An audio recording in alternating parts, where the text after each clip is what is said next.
कुठे चाललीस? रोज लेट. पुन्हा आज 30 मिनिट लेट. सगळी मुलं वर्गात गेली. Sorry teacher. सॉरी वगैरे काही नाही. पुढची बेल होईपर्यंत इथं हात वर करून उभं राहायचंय.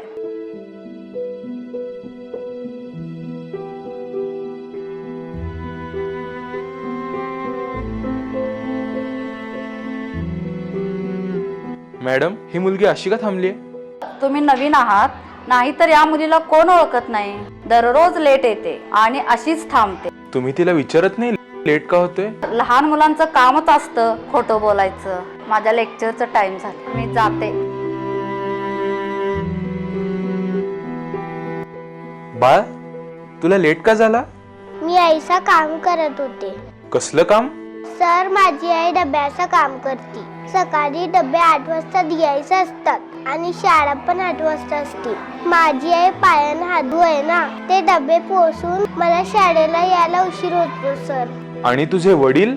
जेव्हा मी लहान होते ना, तेव्हा माझ्या आई वडिलांचा ऍक्सिडेंट झाला होता. त्यात माझ्या आईचे पाय गेले आणि माझे बाबा गेले.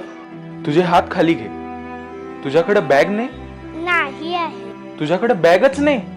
नाही. ठीक आहे, तू जा. सर, बेल तर अजून झाली नाही. मी मॅडमना सांगतो, तू जा. सर, ही मुलगी खोटं बोलते. तुम्ही नवीन आहे, तुम्हाला माहित नाही.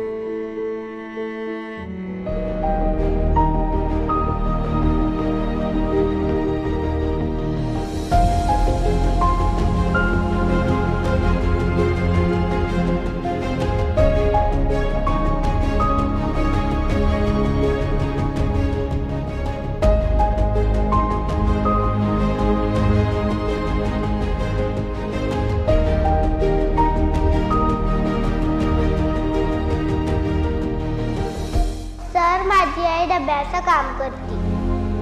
माझी आई पायानं हात धुये ना,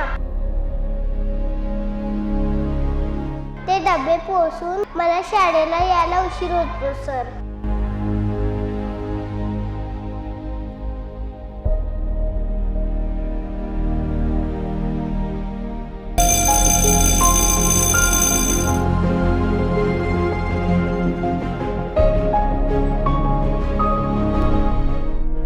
तुझ्यासाठी. पण हे कशासाठी सर? हे तुझ्या हिमतीसाठी.